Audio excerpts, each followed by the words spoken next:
Hey, AfterBuzzers. Welcome to AfterBuzz TV's after show for HBO's new miniseries, The Night Of. Tonight we're discussing Part 3, A Dark Crate. And boy, do we have a lot to talk about, so stay tuned. You're tuning into the destination for TV superfan discussion, AfterBuzz TV. And now, let the buzz begin. Hey, guys. Hey, yes. Heavy episode this week, am I right? Yes. Oh my gosh, it just keeps getting darker. A dark crate was very dark. Yeah. Very dark and very accurate title for this episode. Welcome back to AfterBuzz TV's after show for HBO's miniseries, The Night Of. Like I said, tonight we're talking Part 3, A Dark Crate. It was very dark, but before we get started, I am your host, Miaira Jennings, and you can find me on Instagram and Twitter at Miaira Jennings, and my panel tonight. I'll start with you since this is your show. Oh, thanks. Hey guys, I'm Renee Ariel, and you can find me on Instagram and on Twitter at Renee Ariel. And I'm Drexel Hurd, and you can find me at Drexel Hurd. Thank you, Drexel, for filling in tonight. Of course. Abby is having a blast at home, and Joelle is at Comic-Con, lucky girl, so Yes. they're having some fun. They couldn't make it tonight, but thank you for filling in. Of course. Definitely going to be great to have your perspective in the conversation. I was saying at the beginning of the show that when we all first met literally for the first time, probably today, or at least I did, that it is such a great departure from the political shows that I normally host here at AfterBuzz and Black Hollywood Live. So thank you for inviting me. Absolutely. Yes, a departure from the political, but still a little still bit. a little bit political. I can never escape it all. At the same time. But it's a good episode to cover, so that's going to be great. So let's just go get started. So Naz is being questioned and processed in the very beginning of the episode. Obviously, the officer, she's going through the questions. All of his answers are no's. He's clearly never had a record. He doesn't know what he's getting into. And he's pretty scared. And then we see a shift where the two officers, Cassidy, I think, I always forget her name, and then Robert, they're being questioned by Detective Box. Yes. So what do you guys think about that interaction and how they're going to come into play and how their testimonies will? Because it seems like he was really pushing for them to be on his side, even though in reality they're pretty neutral because they didn't witness anything relating to the murder. So what do you guys think about that conversation? To be honest, I'm not sure. I have no idea where the show is going to go, especially with these two cops, because I feel like everyone in this show, regardless of if they think he did it or didn't, something doesn't add up. Mm-hmm. So no matter who's like, yes, there's still always indecisiveness. So I don't know where it's going to go and who's going to be like, no, there's no way this guy did it, or at what point someone will say that. And I guess we'll see. One of the things I like about this show is that it reminds me of ABC's American Crime. Like, it just has that. If obviously it's a miniseries, it's like American Crime, but everything is so real. It is exactly as you would expect it to happen. Expected to happen in American justice system. But one of the things that I wrote down was: should Box be pursuing this to find Nasir guilty or to find out the killer? And the line of questioning to the officers made it seem like he was pursuing Nasir as the killer, as opposed to kind of saying, okay, we have a suspect, let's try to figure out if he did it, as opposed to let's nail this one guy and not think about anything else. And then and from that line of questioning, like, he's doing the job of prosecutor, of DA and cop at the same time, when he should be kind of focusing on as a cop. Exactly. I've been wondering this throughout these past 3 episodes as well. Since he's the detective, and we've kind of talked about this a little bit in the past, but he should definitely be pursuing all different avenues. He should be trying to find different suspects, and it seems like you said that he's just focused on the evidence that points to Nas, unfortunately, which is pretty indisputable now. Yeah, it's like, it's so hard to say. What other leads do you have? He was there all night, and he had the weapon as far as we know. Right.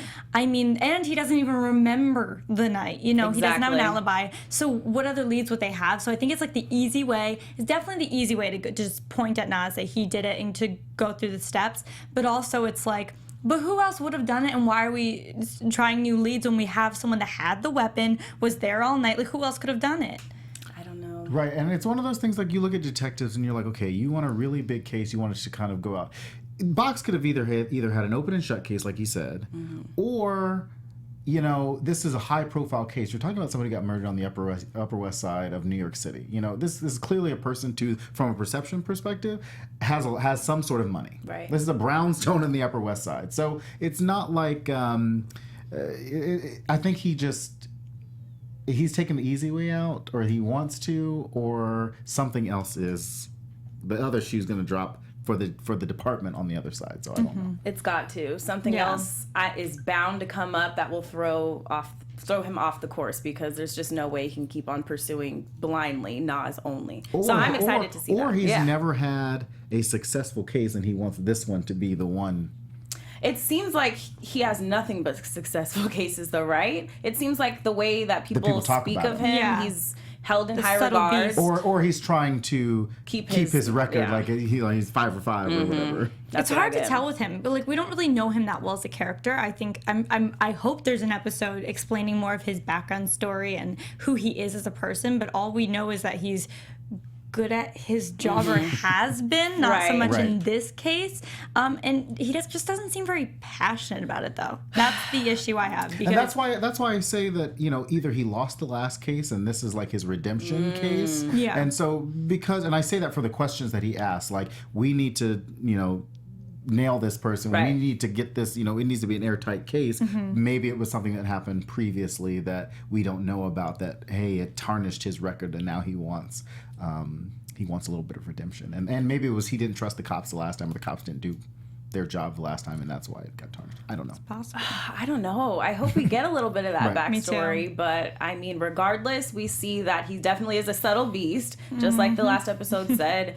And right now, he's sticking to his guns. Yeah. So we can hope that changes, but who knows? So next, we see that John decides to go and talk to Nazir's parents about, finalizing his, services and talking about pricing and things of that nature, which is a pretty sad scene, because obviously they cannot afford much. What did you guys think about that conversation that John had? And by the way, I have to bring this up. Someone so graciously pointed out that we've been calling John Jack for the past... Have we really? I guess so. So I'm so sorry about that. Thank you for pointing that out. I didn't write your name down, but thank you. So it's John. So John talks to the parents about the money. What did you guys think about that and their decision to wait. His name is John Turturro. Yeah, but I Jack guess Stone is the actor. Or no. Yeah. Jack Stone is the character. But it's John Stone, actually. So it's John Turturro who plays John Stone, yeah.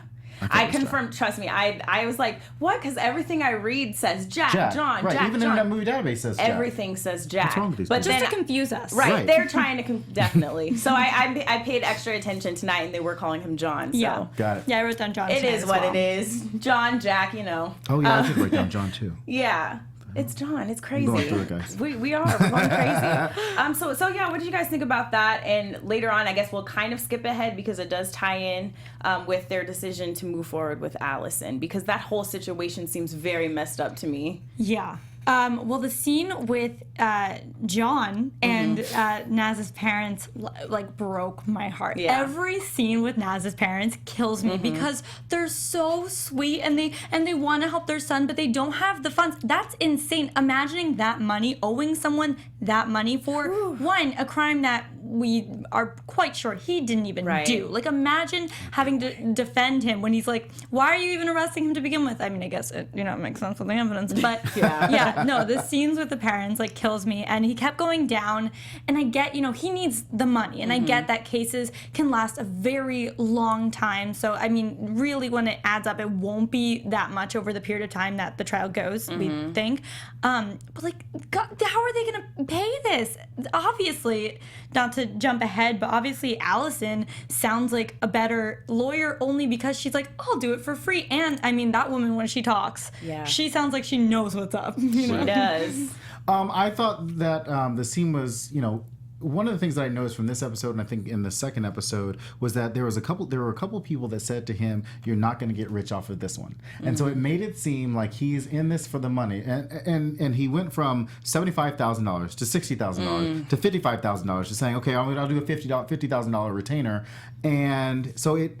To an outside, you're like, well, he's really only in it for the money. And, when Allison brought it up later, and she talked about, hey, he just wants to settle out. So if you're doing a $50,000 retainer, and he said it's half of it if it doesn't go to trial. So he's already getting $25,000, even if this doesn't go to trial and he pleads out. So, and you start to see that up until the point there was a part where he looks at shoes that were like really nice and really shiny, and you're like, man, this guy really doesn't have any money. You know, he's got this kid, his ex-wife, he's in this middle, you know, obviously he's divorced and he wants to provide for his kid and show that he can be a good parent. And you saw that in the scene from the last episode.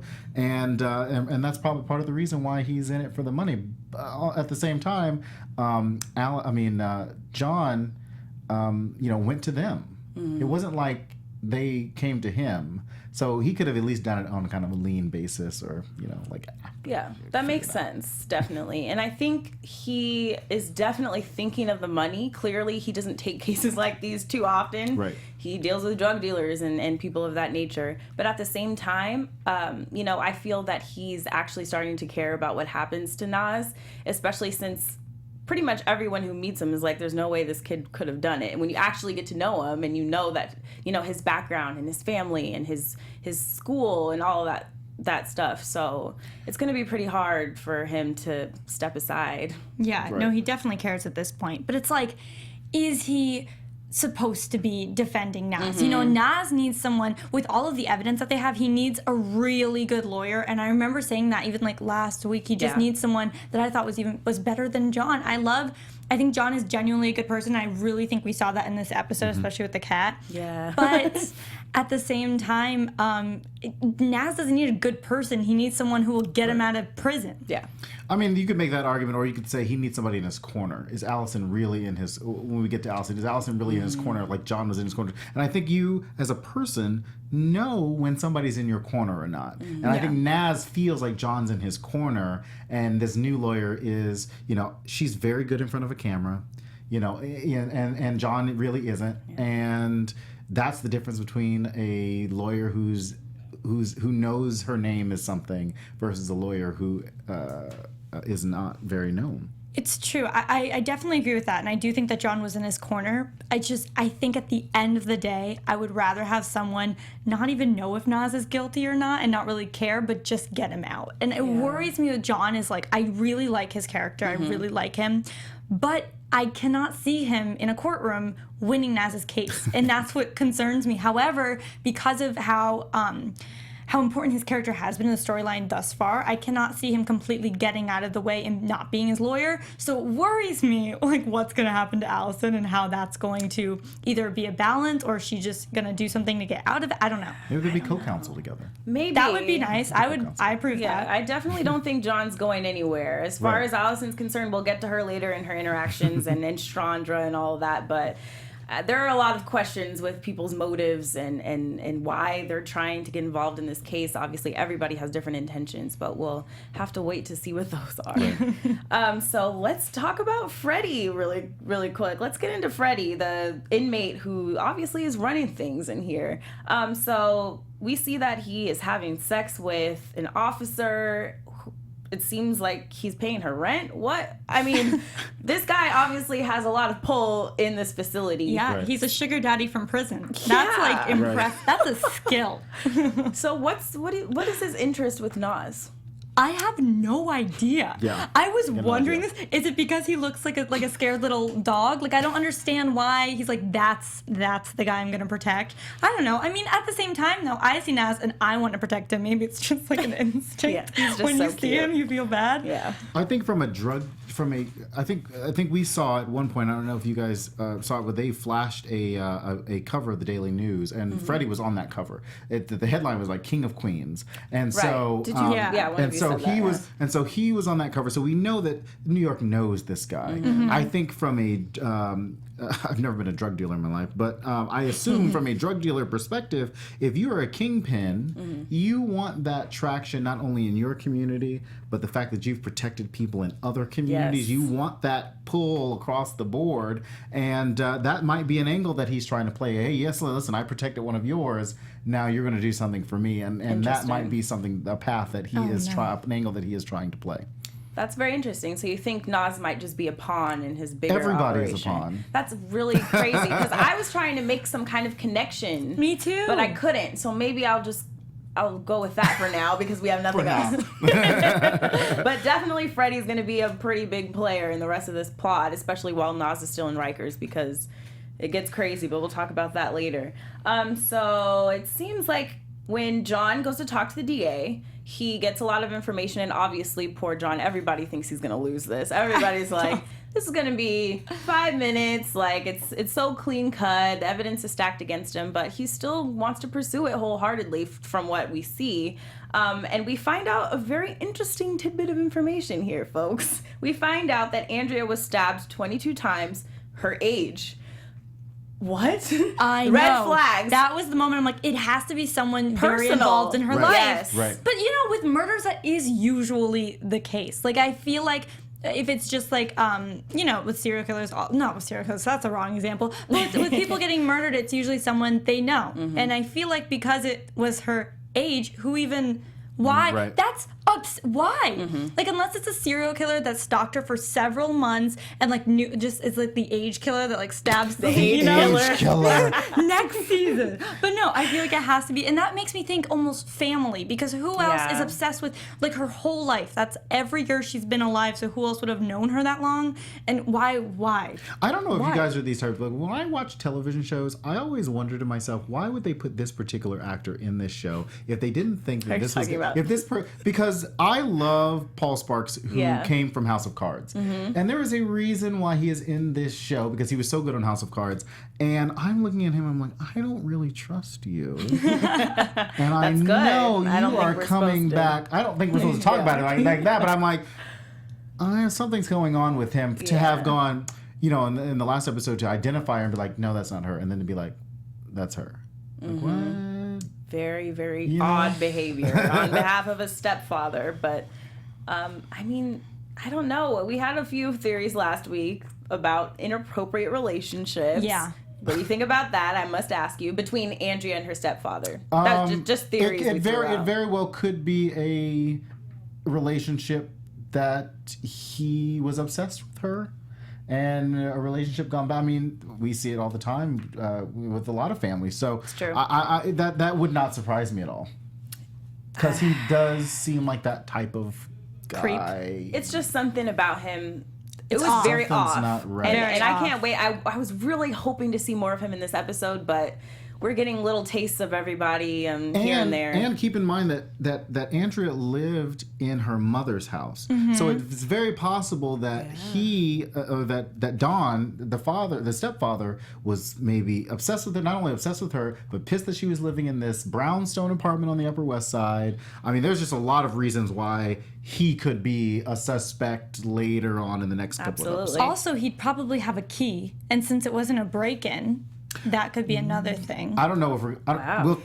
we'll talk about the cat, because the cat ties cat. into why, because you know in the first episode they talked about, you know, we saw the break-in, we saw him have to break through the front door, but then I don't know if I want to bring it up now or if we're going to talk Go about it later, ahead. but Yeah.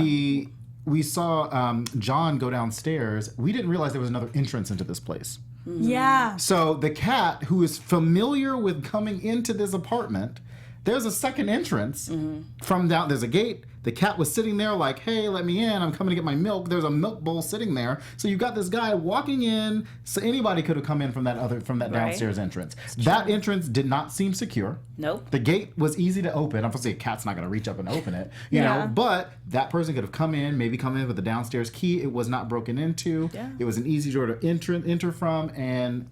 But of course, the focus is going to be on the broken front door. Absolutely. Yeah, So- of course. So that's. But he was where the it points only at him. one John was the only person that we saw To interact from with the that door. detectives or anybody to interact with that particular That's door. so true. And he visited that same door later on in the episode. So that door is coming back. It has to. And I have to Yeah. point out also, I wish I wrote this down, but last week, one of our YouTube commenters actually noted that when Andrea put the cat out the first night, she didn't even lock it. And I don't know if it locks automatically, but she opened the door, put the cat out, and just went back up the stairs. So So it could have just been another open. possible point of entry. So But- thank you for that. But on that note, Nas didn't lock up after himself, did he? He just shut the door, which means if she, let's say, she left it open and someone came in and they locked it on their way out because Nas got locked out. Right. But he got locked out of the other door. He didn't try the back door. No, I know. No, Are you I'm talking saying for about- the front door, because she let the cat out the front or the back door? The front door. I thought she let the cat out of that black gated door that we just saw. Oh, I thought she let her out the I don't know. door. I'll have to... Let us know, please. Comment below. And we'll revisit I this. can't remember. That was like everything. So much has happened in the know. last So many two episodes. I'm like, Please oh. comment below if you remember, and we'll revisit it later. But yeah, either way, it'll definitely come into play. These doors. For Also, sure. just quick side note, does she not have cat food for her cat? I'm sorry, this is I like don't a think it was her cat, storybook. though. I don't think it was her cat. I think it, like she's seen that kind of free spirited person think that, she just- that it saw a just cat. took her. that Totally saw a think that's her neighbor- cat, and but she, maybe like, saw a doesn't care. Yeah, but she maybe saw a neighborhood cat and said, "Hey, I'm gonna put out some milk." And this Yeah, cat- but like and this milk cat is can come in. not like Google it. Like this is the day of the why would like I've never Googled like what do I feed a cat? And it's like just give them milk. A bowl of Like feed the milk. cat a meal. Well, I mean, she didn't. I mean, And like who knows? water. Why not give her water? Who knows? I don't really know. Obviously, she didn't seem to care about much when she was right. living. Rest I mean, in if peace, you don't but know how to kick her cats, the first thing you go is, what do cats eat? Drink milk. Let's put out milk I for don't them. know. But that poor cat has come back many times, so that's gonna come into It's like the play. cat in Men in Black. It just needs a home. It's a very important piece of the puzzle. Of It this cat. is. It definitely is. So moving on. Let's talk about John's eczema for a little Oh bit because my this God. is so prominent in the show. Makes me itch. Oh my gosh. I'm wondering, okay, so I read a lot of articles about this, and surprisingly, it is a really big, they call it a subplot to the series, or to the miniseries. And in one article specifically, I read that it's going to be a really big part of the last episode. I'm trying to gosh. figure out what is the deal with this eczema and why they keep focusing on it. Do you guys have any theories about this? Okay, I will say I figured because it was in the show to begin with, it had to play a big part. Do I have any idea what that big part Yeah. may be? No. No, unless he did it and like he left behind Bits some of cream. skin. Like I don't, yeah. Like I have no idea. I love that he goes to group therapy for it though. Right? That was my favorite. Isn't that so lovely? That's so funny. Getting some support. I have no idea what the eczema piece could be because it's in most normal cases you're like, well, he just has eczema.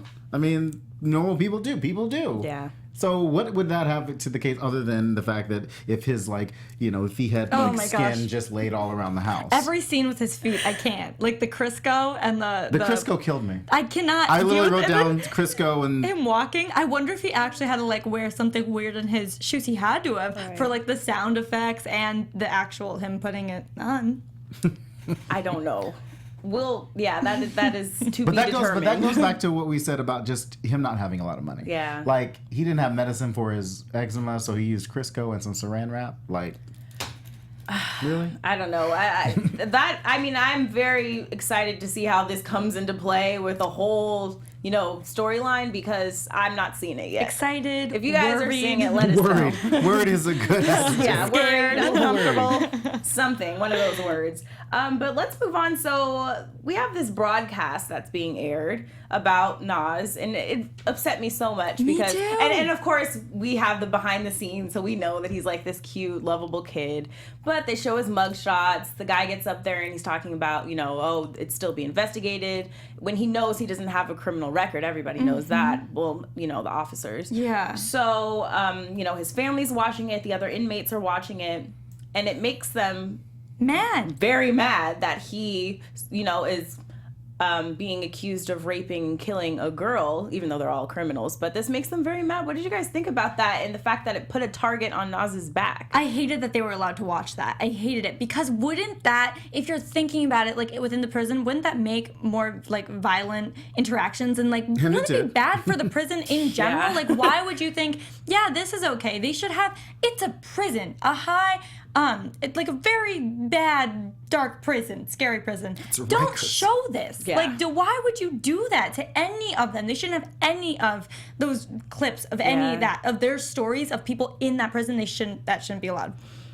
One of the things that we realize about at least in this day and age right now, and that's why the good thing about this show and like American is that it's so real. Yeah. Is that first of all, if this was an open and closed case, it should never have made it to the news. But if you are going to create this narrative around this Muslim Pakistani kid murdering and raping somebody on the Upper West Side, yeah, that's going to be newsworthy. And that's the angle that the media kind of played. That's the role that the media kind of played in this. And the detective wanted it to be kind of this sensationalized situation. Yeah. On the other hand, I think you guys mentioned to me about the two drug dealers. Yes. Yeah. Or the guys, It's very possible that she was a part of this. Like you said, she was a part of this this drug dealing family just on the Upper West Side, and maybe she was one of theirs. And Freddie now has this angle. Like I said, there's just so many different ways that it could go. Ways. But at the end of the day, we have to know that she has some connection to that. Like, you just don't. I mean, if it would be different if it was like, in prison, never been there, but in prison, like, when child molesters go in there, obviously the inmates are a little more targeting of this. Yeah. Rapists and murderers are all across Rikers. So what is this one particular guy? What is their interest in this one particular guy? He's an easy target. Other than the fact that he is Muslim American. He's like That he looks little scared? scrawny Yeah. guy, and you're like, you did that? Well, we're gonna punish you. I feel like they're just bored and want someone to bully. That makes sense. I mean, I don't know at this point, and obviously Freddie knows that he's a target, and that's why he's offering his protection services and whatever else. Why does So he he's- care? so I he- can't figure it I don't out. Right. So he scares him into protection by using the guys around. No, really. Like, so true. flames on his bed. Like, Yeah. that's him scaring him into protection. And that is how bullies kind of work. Absolutely. They want you to Depend on them. depend on Yeah. him. And that's what we saw. It's a dangerous situation. It's hard out there and for it's definitely going to get inmate. stickier. We Oh, know yeah. that. It's not going to get any brighter for Nas, unfortunately. But later on, so speaking of the broadcast, we see that's when Allison first learns of this case, Allison Crowe. And she decides to take Chandra with her as a prop because she knows Hindu or whatever, and she knows, she's familiar with their language and their customs. What did you guys? So what? Just speaking about that decision to take Chandra and sort of use her as a pawn in getting them as clients.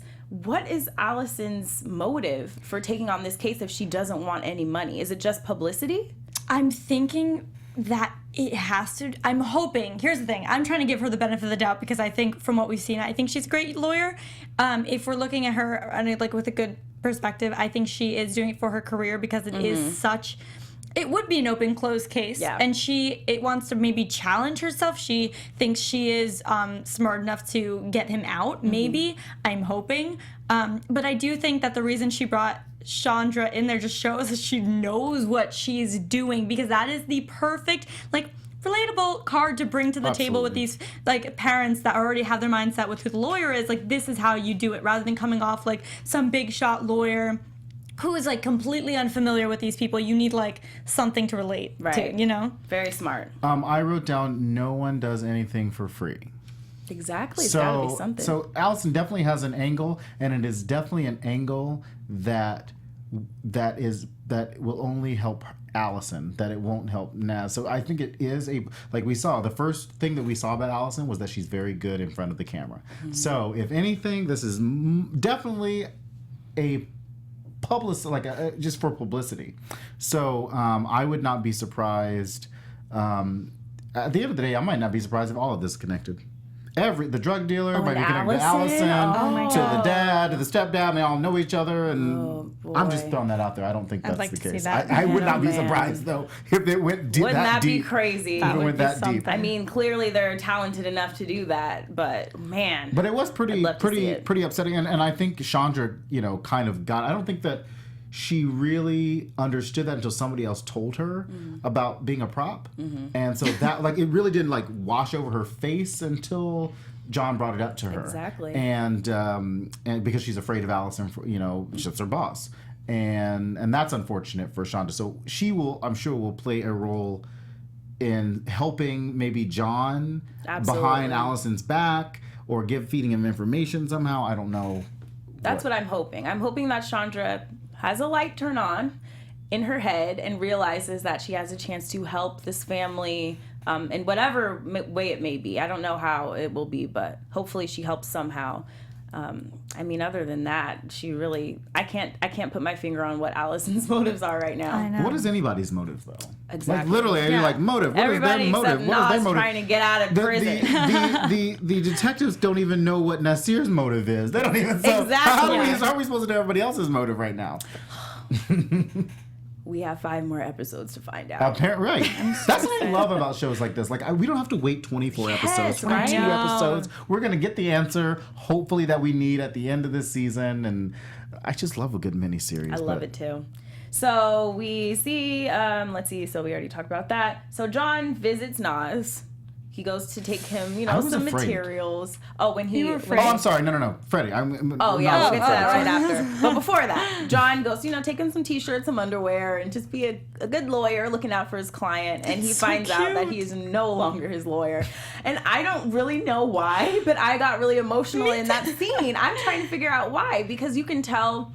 He may have been in it for the money. We don't know. We don't really know. But he seems invested in this kid. And the way he was looking at him, he's scared for what's going to happen to this good kid, this kid from the good family and no record. Just give me your thoughts on that interaction, because that was a pretty powerful scene. That was an emotional scene. I got really sad and felt really bad for John, but also, what really stuck with me, and I don't know why it stuck with me, is at the end when he said, "Can I give you some advice?" and then he didn't have any. Why? It just, because I think everything that happens in the show is for a reason. Yeah. I'm wondering, what was he going to say and why didn't he say it, and why was that line added, and what was it trying to show? So that made me wonder if it was about Allison or something with the new lawyer, or if it's something about prison. I also, I think that him and Allison have a past, but it was really emotional just because I do think maybe when he first met Nas, it was just kind of like, okay, another case, let's go. Oh, this is a good one for me in my career. But then as it went on, I don't think when I think for the money, I always think of someone that doesn't really need the money but just wants more money. With him, I think he just needs the money because this is his career. He needs to make something from it, unlike Allison, who's some big shot rich lawyer, as the parents were saying. But I think now he cares and he's invested, and I'm wondering if eventually he'll want to just do it for free because he is so involved at this point. Right. I mean, Allison's the name partner at her. It was Crow and Associates, so she is the name on the door. I think part of the reason why you probably got so invested just emotionally with John is because first we saw him bring, even before he was told that he wasn't a lawyer, he brought him a bunch of shirts, told him that he would put money in his account. So it was more of we see this great lawyer, or this good person, so we think, we see what we see, and now he's being rejected, not by the person in front of him, but the people on the outside of the prison, his family, and then of course this other lawyer that we don't even know what her motives are yet. But what we do know about him is that he wants to help him not only in the prison but outside the prison as well, and I think that's where the emotional connection to John, or attachment to John, is. So yeah, I mean, Allison will probably try to really win the case, and maybe it might be better for that, but it's John is so involved. He's showing up with these clothes. That I loved, and that killed me. Yeah. But on the other side of that, John also was trying to get money out of the family, so I don't know. He wants to help Nas on the inside, but still wants $50,000 that he knows this family can't afford on the outside. So I don't know where the middle ground, maybe, because I can't imagine that he had a change of heart within 20 minutes of the episode, 20 minutes, I say episode just from what we saw in the episode. So I don't know. I don't know. It was definitely emotional, and I think, like we said, I don't think John is completely out of the picture. I definitely think he will still be involved somehow. In what regards, I have no idea, but there was a moment there between Nas and John for sure. And like Renee said, I'd love to know what he was going to say, if he was going to say anything. But yeah, I have no idea what he could have said, because they had to have put that in there for a reason. I don't know if it was just to show his character doesn't really know what to tell him, or if he was actually going to say something, then held himself back. Well, he had been giving him advice the whole time, don't talk to people, don't say this, don't do that. And maybe it was maybe he was about to give advice and then stopped because he realized he wasn't his lawyer anymore. Maybe, I don't know. Or maybe he didn't want to scare him. Or that, yeah. Oh boy, guys. Heavy stuff. Dark stuff. I guess our final topic here is this last interaction between Freddie and Nas. We kind of touched on it already. Freddie wants to be Nas's protector while he's in there, and he shows him some meat and these Just like other the weird. normal weird. interaction with meeting friends. I always have veal on hand, you know. Then you make them close your eyes. Just and put your close hand your on it. eyes. Come here. That's how you make friends. Do you Yes. guys not do that? I mean, I've been missing out. I guess. I'm gonna start doing it. Apparently. Yeah, it maybe works. I'll make some more friends if I carry that around in my purse. I'll try that. Next episode. Next time I go out, pull out my meat. No, okay, that's anyway. So we see that very awkward and dark interaction between Freddie and Nas. Freddie makes the reference to the dark crate, which is the title. I want to know what your interpretation of that was. He says he's talking about the meat. He's talking about how it's left in a dark crate and it's fed this formula and just left there to die. And I kind of connected that to his perception of Nas being in Rikers and he's just left there in this dark place all alone. But I don't know. Obviously, they give these episodes titles for a reason. So I just want to know if you guys have any interpretation of Freddie's, his bringing up the dark crate and its ties to this episode title. I think it was, I thought of it as just being about the prison in general and just life in the prison, and just felt like it feeling like you're left there to die. That's just, I don't know if it was specifically to Nas. I wonder if he does this to everyone he wants to like work with. He just is like, get the meat. It's a new inmate. Come on. Probably. The whole thing from the first episode, the first 3 episodes, they're all very dark, just in general, and just the subject matter is very dark. And so I don't know if it was very specific to Nas himself as it is the idea. I mean, Freddie comes from this world that's very dark, so that's all he kind of knows, and everything, like you said, is very packaged up in there, and if it doesn't get out, then it just kind of festers inside of this crate. And I think that part of the reason why he scared Nas was to make him realize that he can protect him and he doesn't have to worry about being inside of this crate, because we've already seen that he has ties to the outside. He talked about the quinceañera and being able to protect the family from the outside. And I'm sure at some point he's going to say, I can protect your family from the outside as well, and I can protect the other people from your, so there's a lot of things that Freddie feels like he can do from the outside of what he deems as a dark crate. Well, by the end of the episode, it definitely looks like Nas might take that deal, because seems like he's in some danger.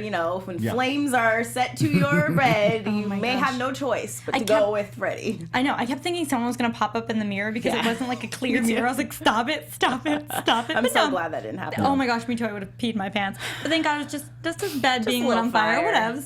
I will say this: it did show how prisons are overcrowded. I mean, you've got people sleeping inside of outside in the common area. Yeah. And that is unfortunate. So not safe. And not safe. Clearly, you can't even go to the bathroom. Right. Where did they get the fire from? They were waiting for him to leave. I suppose, like, I say that, where did he get the fire from? But I'm like, Freddie had some veal brought to him. Exactly. So, Freddie like, had matches. right, exactly. He had gasoline. He had it all. But we're left with that. So let's get into some predictions for next week. There we go. Oh. And now, your AfterBuzz TV predictions. Guys, this is the first time I've ever done this before. Oh, really? Well, that makes this extra I'm like, special. what is happening Why right don't you now? go first then? Hit us with your predictions for next week. Or just in general. I Since, think you're visiting. I think that Don is my suspect. The stepfather. There's 9 episodes, 6 or 9 episodes. There's 5 more. 5 more, yeah. So okay, so 8 more episodes left, and I think that I don't even know. I don't even know anymore. Like I want to know, but I don't. I know, because right? I need to get. I think the next episode will start to tie some things. Or start to introduce some stories that will help us explain a few things, and then they'll be able to go. Because I think episode 1, 2, 3 are always like that. Hey, Very let's introduce abstract, a few characters. 4, 5, 6, 7, 8 might have to be, some time figuring everything out and actually getting into the meat of the no pun intended, the veal of the story. I think you're right. What about you, Renee? Okay, so I definitely think that Jon Stone is going to be his lawyer again. I don't know how that's going to happen. Unfortunately, I do agree that Allison probably does not have the best motives. Therefore, someone else is going to have to step in. Though I wish, because she's such a good lawyer, I wish she'd, just win the case. Chandra will step in. Oh, Chandra, come on, girl. I also think I have two predictions. I guess one. Okay, so I think John is going to go back in 10 days for the cat, and that's why he asked. Oh. But I wonder if the cat is not going to be there, and I wonder if the person that got the cat is someone tied to the murder. Ooh, wouldn't that be an Fingers interesting crossed. Interesting, yeah. That's pretty detailed. Yeah. Yeah. He snaps for that one, because I wasn't thinking about the cat that much. I mean, like you said, there's a reason for everything, and there's a reason why the cat was at the door. And like he asked at the end, when he asked how many days, he's going to go back. So it makes me wonder: is the storyline going to be he just goes back and like lives with the cat, like with his allergies, or is he going to go back and then try to investigate that, and that could be a way he gets connected back to the case? Or if he's like, Allison, you want the deal? Yeah. You want this? I got the cat. You get nothing if you don't give me you don't get the cat unless I'm co-counsel on this That case. cat, man. That cat, between the cat and the eczema, we have a very interesting line of subplots. But I think I harped on the comment that Allison made in the previews for next week, and she said, if you want to turn a kid with no record into a criminal, leave him there. I have a very bad feeling about Naz's affiliation with Freddie. I think he's going to get mixed up in some bad stuff, and it's just going to make him look violent. It's going to make him look bad. So I think we're going to see a lot of bad things next week between Naz and the other inmates, and it's definitely going to hurt his case. Right. That's my prediction for next week. Or hurt our perception of Naz in general. So sad. It's very sad. Yeah, well, on a positive note. Absolutely. Well, that's what we think. Please comment below and let us know what you think. Thank you guys so much for tuning in tonight. If you like what you see, give us a thumbs up. Make sure you leave your comments. Like I said, we always love to bring them up, and we'll definitely bring up some predictions from you guys next week. We ran out of time this week, but please make sure you keep the conversation going with us on Twitter as well. You can find me on Twitter and Instagram at Miaira Jennings. Thanks, guys. Hey guys, you can find me on Instagram and on Twitter at Renee Ariel. And thank you guys for having me on. Thank you for joining us. You guys can Good actually watch me conversation, every Tuesday on Political Culture on Black Hollywood Live, and you can follow me at Drexel Heard. Absolutely. And also, I must mention, since you like these crime stories, I do have a book review series called Plot Twisted on my YouTube channel, so check it out. Murder mysteries, suspenses, thrillers. It's youtube.com/Miaira Jennings TV, so check that out. And thank you guys so much for tuning in. We'll see you next week, same time, same place. Bye. From executive producers Maria Menounos, Kevin Undergaro, Phil Svitek, and the entire AfterBuzz TV staff, we would like to thank you for listening to the AfterBuzz TV network.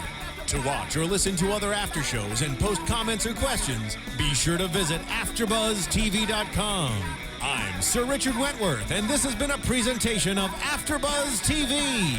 Buzz you later. The views expressed herein are those of the hosts only and do not necessarily reflect the views of AfterBuzz TV or its owners or principals.